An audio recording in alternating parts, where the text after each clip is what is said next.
When Maestro Alejandro Virtuoso saw Whitney Houston enter the Kennedy Center on December 15, 1987, he couldn't hide his disgust. In front of Washington's most powerful people, he was about to make a mistake that would haunt him forever and reveal a secret the voice had hidden for 15 years. The Kennedy Center Honors Gala was Washington, D.C.'s most prestigious musical event. Politicians, diplomats, and classical music's greatest legends gathered annually to celebrate musical excellence and raise funds for the National Music Education Foundation. The guest list read like a who's who of American culture: senators, Supreme Court justices, Kennedy family members, and the most respected names in classical music. But that December night, there was an unexpected addition to the guest list. Whitney Houston, fresh off the unprecedented success of her debut album, and I Wanna Dance with Somebody, had been invited because of her massive charitable contributions to music education programs. Her presence, however, created an uncomfortable tension among the classical music elite, who viewed her as nothing more than a pop entertainer. Alejandro Virtuoso, 68 years old and one of the most respected classical pianists of his generation, watched Whitney's arrival with barely concealed contempt.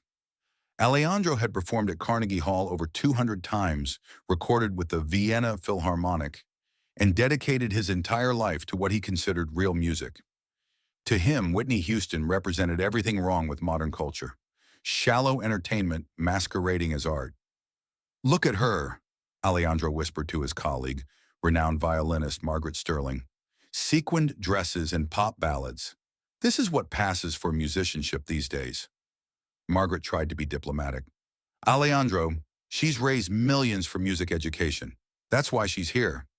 "Money doesn't make you a musician," Alejandro replied coldly. "Any fool can sing a catchy tune with enough studio production, but can she actually play an instrument? Can she read music? Does she understand the complexities of real composition?"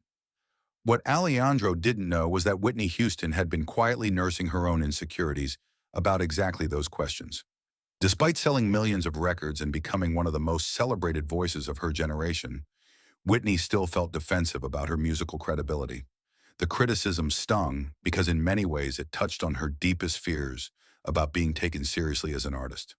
As Whitney moved through the reception, she was acutely aware of the whispered comments and sideways glances. "What's she doing here?" she heard someone mutter. "This is a serious music event," another voice added. Whitney had faced skepticism before, but never in such a rarefied atmosphere where musical pedigree meant everything. The evening's program began with a series of classical performances. A string quartet played Mozart with precision and elegance. A soprano delivered a flawless aria from La Traviata. Then Alejandro himself took the stage to perform Rachmaninoff's Piano Concerto No. 2, backed by the National Symphony Orchestra. Alejandro's performance was technically flawless and emotionally stirring. His fingers danced across the keys with the authority that comes from decades of disciplined practice. When he finished, the audience erupted in thunderous applause. This was classical music at its finest, performed by a master who understood every nuance of the composer's intention. But Alejandro wasn't finished. As the applause died down, instead of taking his bow and leaving the stage, he walked to the microphone. The audience quieted, expecting a gracious thank you speech. What they got was something very different. "Ladies and gentlemen," Alejandro began, his voice carrying clearly through the Kennedy Center Concert Hall. "Tonight we celebrate musical excellence. We honor those who dedicate their lives to the pursuit of artistic perfection through rigorous training, technical mastery, and deep understanding of musical tradition." Whitney felt a chill run down her spine. She sensed where this was heading. Alejandro continued, his eyes scanning the audience until they found Whitney. "But I see we have a celebrity in our midst tonight. Miss Houston, isn't it? From that pop music world?" The words "pop music" were delivered with unmistakable disdain. The audience turned to look at Whitney, some uncomfortable with the obvious targeting, others curious to see how this would unfold.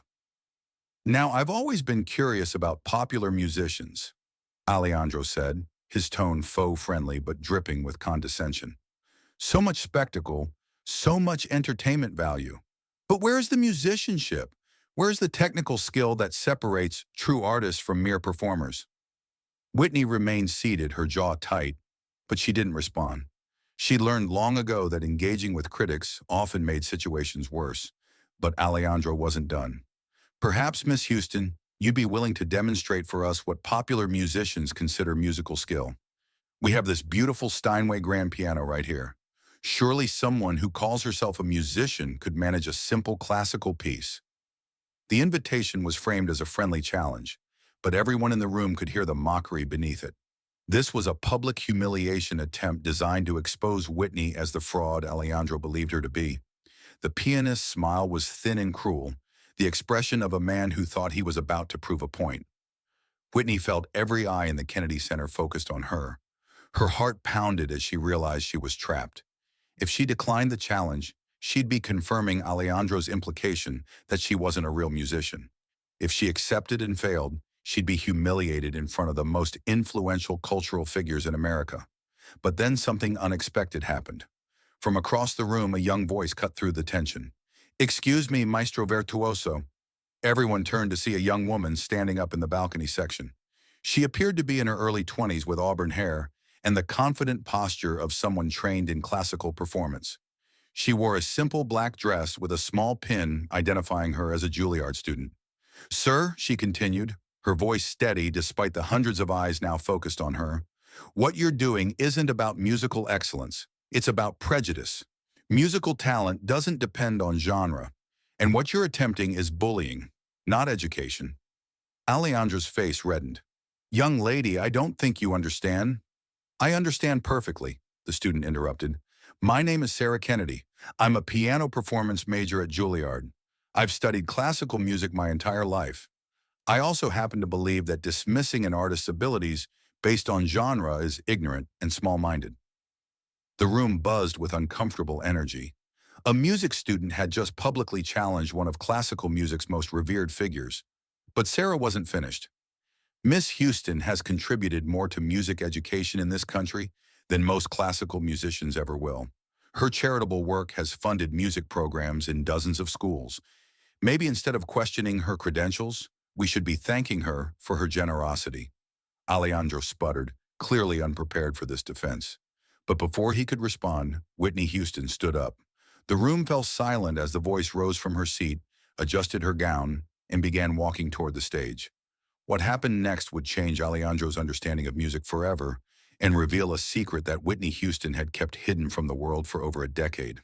Whitney reached the stage with measured steps, showing no signs of the nervousness that was churning in her stomach. As she approached the magnificent Steinway grand piano, Alejandro backed away slightly, suddenly uncertain about the confrontation he'd initiated. "Thank you for the invitation, Maestro," Whitney said quietly, her voice carrying clearly through the concert hall's perfect acoustics. "You're right that actions speak louder than words." Whitney sat at the piano bench and ran her fingers lightly across the keys, testing the instrument's touch and tone. The room was absolutely silent, 2,000 people holding their breath to see what would happen next. What none of them knew was that Whitney Houston had been secretly preparing for this moment her entire life. Hidden behind the sequined gowns and pop ballads was a classical musical foundation that began in childhood and never stopped growing. It started when she was 8 years old, and her mother, Cissy Houston, herself a classically trained singer who had performed with the New York Philharmonic, insisted that Whitney learn musical fundamentals.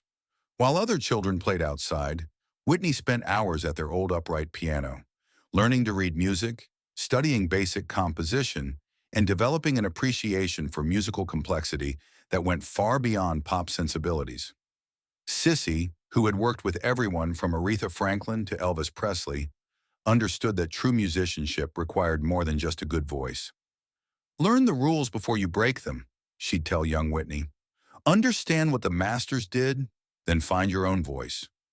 She arranged for private piano lessons with her own classical teacher, a stern Russian immigrant named Vladimir Petrov, who accepted only the most serious students. Throughout the 1970s and early 1980s, while Whitney was developing her pop career, she continued her classical studies in secret. During breaks from recording sessions, she would find pianos in hotel lobbies and practice Bach inventions, Chopin nocturnes, and Beethoven sonatas. It became her private sanctuary, a way to connect with music on a deeper level than the entertainment industry demanded. She studied not for career advancement, but for personal fulfillment and artistic growth. None of this was ever publicized. Arista Records' image machine wanted Whitney to appear young, relatable, and contemporary. Classical music didn't fit the brand, so Whitney's piano studies remained her secret, shared only with her mother and a few close mentors who were sworn to discretion. By 1987, Whitney had been quietly studying classical piano for 15 years. She'd reached a level of proficiency that would surprise anyone who knew her, only through her pop persona.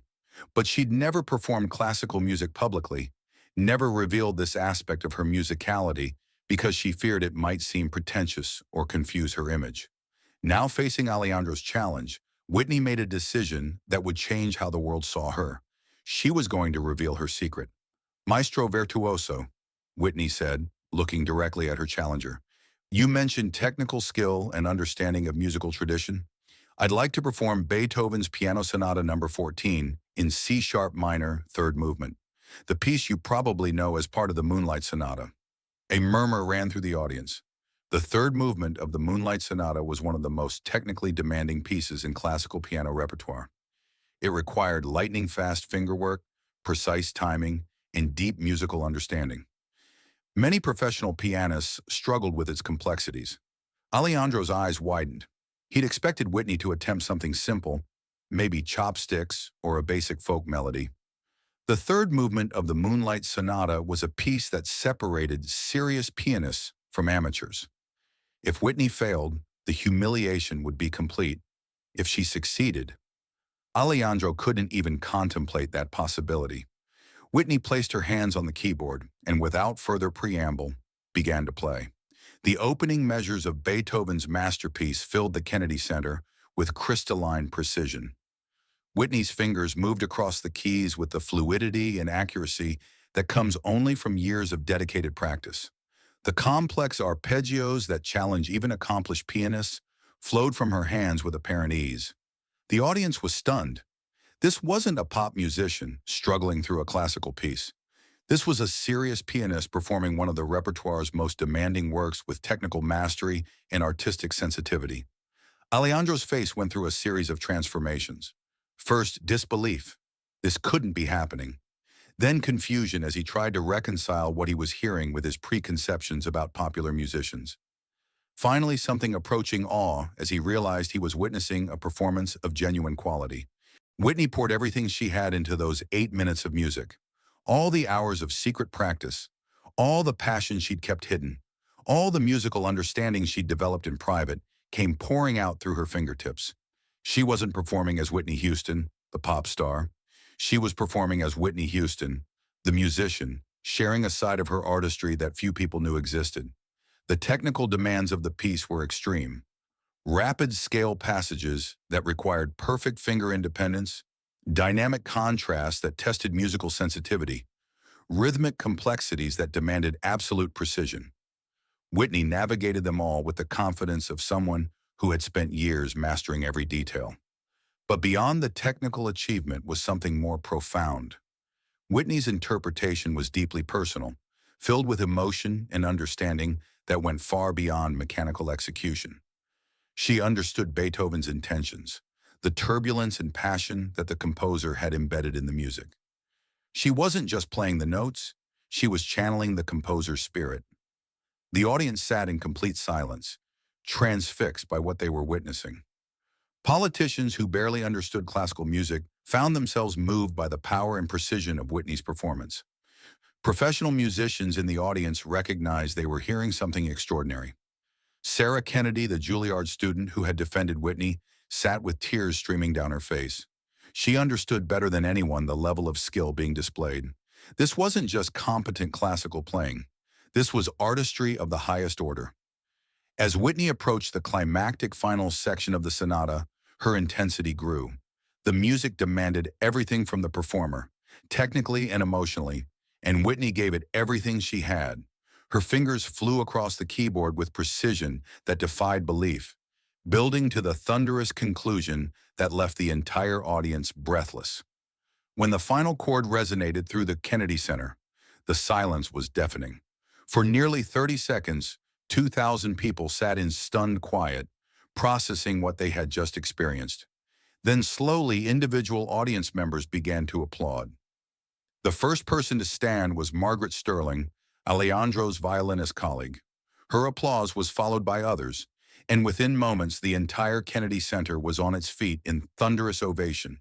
But the most significant moment came when Alejandro Virtuoso himself began to clap, his face showing a mixture of amazement and humility.